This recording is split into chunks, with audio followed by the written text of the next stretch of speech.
அன்பு வணக்கம். இன்னைக்கு உங்களுக்கு ஒரு மராத்தி படத்தோட கதையை தான் சொல்ல போகிறேன். இந்த படம் 2023 வெளிவந்திருக்கு. சக்கப்போடு போட்ட படம் இது. நல்ல கதையம்சம் இருக்கும் படம் இது. உமன்ஹுட் இஸ் டஃப் அப்படிங்கிற தலைப்பில் வந்திருக்க படம். 6 சகோதரிகள் சிறு வயதில் ஒத்துமையாக இருந்தாங்க. எப்படி அவங்க காலப்போக்கில் மனஸ்தாபங்களால் சண்டை போட்டு பிரிஞ்சு போயிட்டாங்க, இன்றைக்கி அவங்களுடைய நிலை என்ன அப்படிங்கிறது தான் கதை. இந்த படத்தை கேதார் ஷிண்டே அப்படிங்கிறவர் டைரக்ட் பண்ணியிருக்காரு. 6 சகோதரிகளில் மூத்தவள் ஜெயா. அவள் தனது கணவருடன் இப்போது வசித்து வந்து கொண்டிருக்கிறாள்.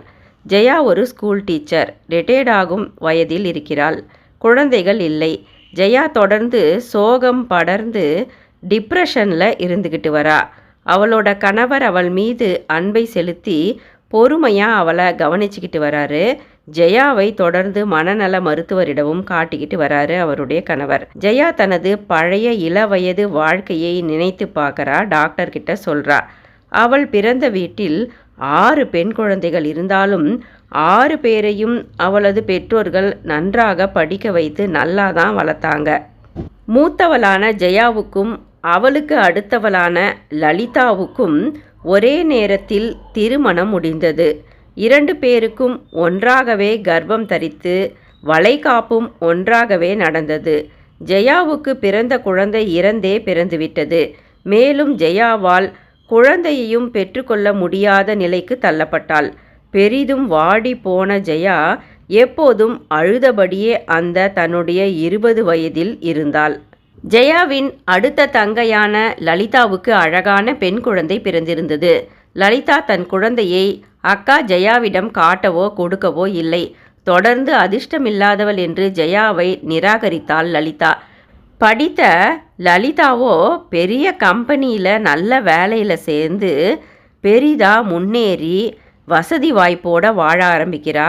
தன் மகள் லட்டுவையும் நல்லா படிக்க வச்சு முன்னேற்றா லலிதா. நடுத்தர வயதை கடந்த லலிதாவின் கணவர் திடீரென்று இறந்து போகிறார். கணவர் இறந்தாலும் லலிதாவுக்கு பணம் பதவி இருந்ததும் மகள் லட்டுவாலும் ஆறுதல் இருந்தது. மகள் லட்டுவும் வேலைக்கு போய் வருகிறாள். லட்டுவுக்கு திருமணம் செய்து வைத்தாள் லலிதா. திருமணமான மகளையும் தனது கண்ட்ரோல்லையே வச்சுக்க ஆசைப்படுவா லலிதா. மகளின் வாழ்க்கையில் தொடர்ந்து மூக்க நுழைப்பா லலிதா. ஆனால் லட்டுவின் மாமியாரோ ஜாலியான டைப்பு. எதை பற்றியும் பெரிதாக எடுத்துக்க மாட்டாங்க. மகள் லட்டு தன் மாமியாரிடம் ரொம்ப ஃப்ரீயாக அந்யோன்யமாக பழகிறத பார்க்குறதுக்கு லலிதாவுக்கு பிடிக்காது. மகள் லட்டுவின் மாமியார் மீது எப்பவுமே பொறாமப்படுவா லலிதா. லட்டுவின் மாமியார் மங்கள கௌரி அப்படிங்கிற ஒரு பாரம்பரியமான பெண்கள் மட்டும் கலந்து கொள்ளும் கும்மி பாட்டு போன்ற ஒரு நடன நிகழ்ச்சியில் தனது தோழிகளுடன் கலந்து கொள்ள போவதா சொல்கிறாங்க. அதை கேட்ட உடனே லலிதாவுக்கு சின்ன வயசில் தனது 5 சகோதரிகளுடன் அந்த மங்கள கௌரி நோன்பு பாடலை பாடி நடனமாடியது ஞாபகத்துக்கு வருது. அந்த போட்டியில் கலந்து கொள்ள ஆசையும் வருது லலிதாவுக்கு. இப்போ உடனே அந்த பாரம்பரிய நடன போட்டியை நடத்துகிற இடத்துக்கு போய் விசாரிக்கிறா லலிதா. செமிஃபைனல்ஸ் மற்றும் ஃபைனல்ஸ் அப்படின்னு 2 ரவுண்டாக நடக்க இருந்த அந்த பாடல் நடன போட்டிகளுக்கு பெண்கள் வயது வரம்பின்றி யார் வேண்டுமானாலும் கலந்து கொள்ளலாம். பரிசு தொகையோ 28 லட்சம் அப்படின்னு தெரிஞ்ச உடனே லலிதாவுக்கு இருப்பு கொள்ளலை. தனது 5 சகோதரிகளையும் ஒன்று சேர்த்து சிறு வயதில் தனது கொள்ளுப்பாட்டி சொல்லி கொடுத்த அந்த கால பாடல் வரிகளுடன் கூடிய நடனத்தை இப்போது ரீக்ரியேட் மீட்டுருவாக்கம் செய்ய நினைத்தாள் லலிதா. தனது 4 தங்கைகளை ஃபோன் மூலம் அழைக்கிறாள் லலிதா. ஒவ்வொருவரும் நடுத்தர வயதில் இருந்தனர். குடும்ப சுமை. தங்கைகளுக்கும் அவர்களுக்குள் போட்டி, சண்டை, பொறாமை, பழிவாங்கும் குணம் என்று அவரவர்கள் பிரிந்திருந்தனர். பெரியக்கா ஜெயாவோ லலிதாவுடன் பேசுவதில்லை. லலிதாவின் வற்புறுத்தலினால் அடுத்த தங்கைகளான பாமாவும் ருக்மணியும் அவளது வீட்டுக்கு வந்து சில நாட்கள் தங்க ஒப்புக்கொண்டனர். லலிதாவின் தங்கைகளான பாமாவும் ருக்மணியும் பேசிக்கொள்வதில்லை. இளமையில் பாமாவை பெண் பார்க்க வந்த பையனுக்கு முதல்ல பாமாவை மிகவும் பிடிச்சி போயிடுது. அந்த பையன் நல்லா ஸ்மார்ட்டாக நல்லா படித்து நல்ல சம்பளத்தில் வசதியாக இருந்தான். ஆனால் பிறகு அந்த பையன் பாமாவின் தங்கையான ருக்மணியை பார்த்துட்டு அவளுடைய அழகில் மயங்கிடுறான். ருக்மணியைத்தான் திருமணம் செஞ்சுக்குவேன் அப்படின்னு அடம் பிடிக்க ஆரம்பிக்கிறான். ருக்மணியையே திருமணமும் செஞ்சுக்கிறான் அவன். ருக்மணிக்கும் தன் அழகின் மீது ரொம்ப பெருமை. பாமாவை ஏளனமாக பாப்பா அவ. பாமாவுக்கு வேறு வரனை பார்த்து 2 திருமணத்தையும் ஒன்றா முடிக்கிறாங்க பெற்றோர்கள். பாமா இப்போ நல்ல வசதியாக இருக்கிறா. ஆண் பெண் அப்படின்னு அவளுக்கு 2 வளர்ந்த பிள்ளைகள். எல்லோரையும் விட வசதியாக இருக்கும் பாமா சகோதரிகளின் மத்தியில் தன் வசதியை தம்பட்டம் அடித்து கொள்வாள். அடம் பிடித்து பாமாவை வேண்டாம் என்று அவளது தங்கை ருக்மணியை திருமணம் செய்த அவளது கணவர் ருக்மணி மீது மிக அன்பாக தான் இருந்தார். ருக்மணியும் அவளது கணவரும் சேர்ந்து ஹோட்டல் பிஸ்னஸை ஸ்டார்ட் செய்து நல்லா வசதியாக வாழ்ந்து வராங்க.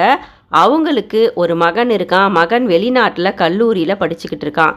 சமீப காலமாக ருக்மணியின் கணவர் இந்த வயதான காலத்தில் வேறு ஒரு அழகான சின்ன பொண்ணு கூட லிவ் இன் ரிலேஷன்ஷிப்பில் இருந்துக்கிட்டு மனைவி ருக்மணி கிட்ட டைவர்ஸ் கேட்டு தொந்தரவு செஞ்சுக்கிட்டு இருக்காரு. டேலண்டட் மற்றும் உழைப்பாளியான ருக்மணி கணவனின் துரோகத்தால் முடங்கி போயிருக்கா.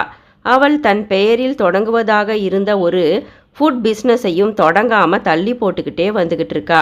சிறு வயதில் தன் அழகை காட்டி தன்னை அவமானப்படுத்திய ருக்மணியின் மன வாழ்க்கை நாசமானது பாமாவுக்கு இப்போ மனசுக்குள்ள கொஞ்சம் சந்தோஷமாக தான் இருந்தது.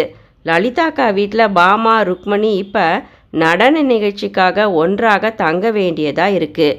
ருக்மணி தனது கணவனின் துரோகத்தால் மனநோயாளியாகி தொடர்ந்து அழுதுகிட்டே இருக்கிறா. ஓரிரு நாட்களில் தங்கை ருக்மணியின் துன்பத்தை காண பொறுக்காத பாமா அவளுக்காக பரிதாபப்பட ஆரம்பிச்சிட்றா. ருக்மணி கிட்ட பாமா பரிவாக எடுத்து சொல்ல ஆரம்பிக்கிறா. ருக்மணி, உனக்கு இப்போ 45 வயசாயிடுச்சு. இதுக்கு மேலே உனக்கு உன்னுடைய கணவரின் உதவி தேவையில்லை. உன்னை கைவிட்ட கணவருக்கு நீ டைவர்ஸ் கொடுத்துடு. நீ சுதந்திரமாக வாழலாம் பாரு.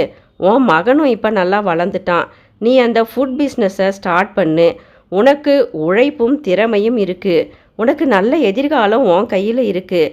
உனக்கு பக்கபலமாக நாங்கள்லாம் இருக்கோம் அப்படின்னு பாமா ருக்மணிக்கு தைரியம் கொடுக்குறா. ருக்மணி கொஞ்சம் நம்பிக்கை அடையிறா. அடுத்த 2 கடைசி தங்கைகளான துளசியும் மினியும் இருக்கிறாங்க. துளசி நல்லா பாடுவா. அவ தான் இந்த வீட்டிலையே ஓடி போய் காதல் கல்யாணம் செஞ்சுக்கிட்டவ. அவளோட மாமனாரோ ரொம்ப ஸ்ட்ரிக்ட்டு. மாமியார் இல்லை, கணவர் சாது. 2 பிள்ளைகள். இப்போ ஒரு மகனும் மகளும் கல்லூரியில் படிச்சுக்கிட்டு இருக்காங்க. மகன், கணவர், மாமனார் அப்படின்னு அந்த வீட்டில் ஆண்கள் ஒரு வேலையும் செய்ய மாட்டாங்க.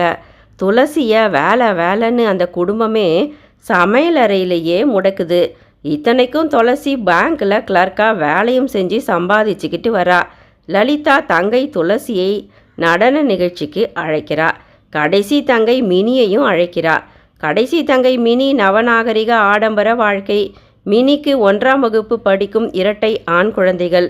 மினிக்கு இப்போ 40 வயதாகுது. கணவன் பிஸ்னஸ் லாஸ் அப்படின்னு ஊர் முழுக்க கடன் வாங்கிட்டு எல்லா இடத்துலையும் மனைவி மினியின் ஃபோன் நம்பரை கொடுத்து தப்பிச்சுக்கிறான்.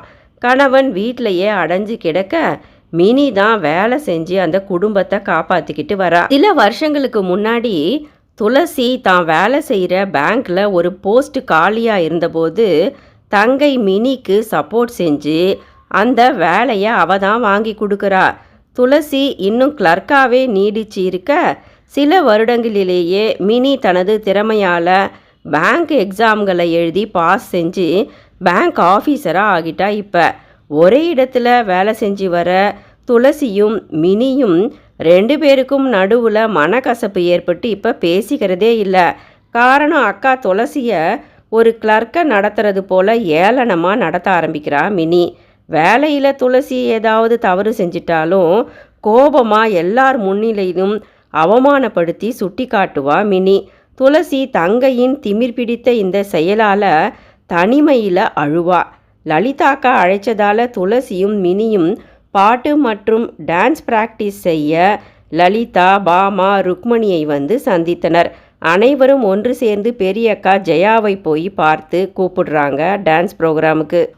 முதல்ல வர மறுத்த ஜெயாக்கா 5 தங்கைகளின் வற்புறுத்தலினால் நடன நிகழ்ச்சிக்கு ஒப்புக்கிறாங்க. இப்போ 6 சகோதரிகளும் தங்களின் பெற்றோர்கள் வாழ்ந்த அந்த பழைய வீட்டுக்கு போகிறாங்க.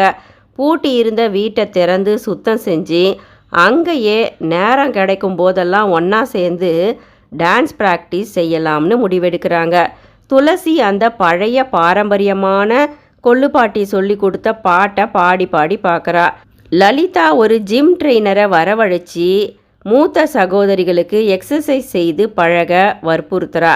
பிறகு லலிதா கவனித்ததில் ஜெயாவும் துளசியும் உள்ளாடை ஏதும் அணிவதில்லை, புடவைக்கு சரியான ஜாக்கெட் மட்டும் போட்டுக்கிறாங்க அப்படின்னு கண்டுபிடிச்சி மேடையில் நடனமாடும்போது நல்ல கண்ணியமான உடை உடுத்த வேண்டும் என்று லலிதா நினைக்கிறா.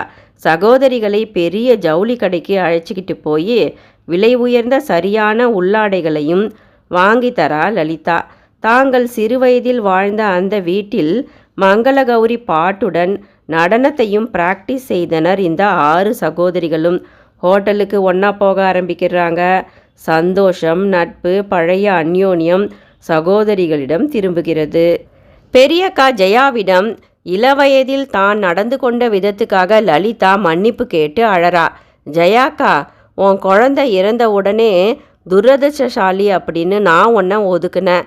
நானே என் கணவரை இழந்தபோது தான் அந்த வலியை நான் உணர்ந்தேன் அப்படின்னு லலிதா அக்கா கிட்ட மன்னிப்பு கேட்டுக்கிட்டா. சகோதரிகளின் தொடர் பிராக்டிஸு, தேர்ந்தெடுத்த அந்த பழங்காலத்து கடவுள் பாடல், எளிய நடன அசைவுகள், சரியான உடைகள் மற்றும் வயது, இப்படி எல்லா விதத்திலும் இவர்களது பாட்டும் நடனமும் மிக மிக அருமையாக இருந்தது. பரிசு தொகை 28 லட்சமும் இவர்களுக்கே கிடைத்தது. உடனே சோஷியல் மீடியாவில் இவர்களது நடனமும் பாடலும் பிரபலமாகிவிட்டது. பணத்தை சமமாக சகோதரிகள் பிரித்து கொண்டனர். சகோதரிகளிடையே அன்பு, பாசம், விட்டு கொடுக்கும் பண்பு இப்போது வந்துவிட்டது. பரிசு பணம் மினிக்கு கடனை அடைக்கவும், ருக்மணிக்கு ஃபுட் பிஸ்னஸை ஸ்டார்ட் செய்யவும், பெரியக்கா ஜெயாவுக்கு கணவனுடன் டூர் போகவும், பாமா தன் பணத்தை மிகவும் பெருமையாக தன் கணவரிடம் கொடுக்கவும், மற்றது லலிதாவுக்கு தன் பணத்தை தன் மகளுக்கு கொடுக்கவும் என பணம் அனைவருக்கும் உதவியாகவே இருந்தது. நன்றி.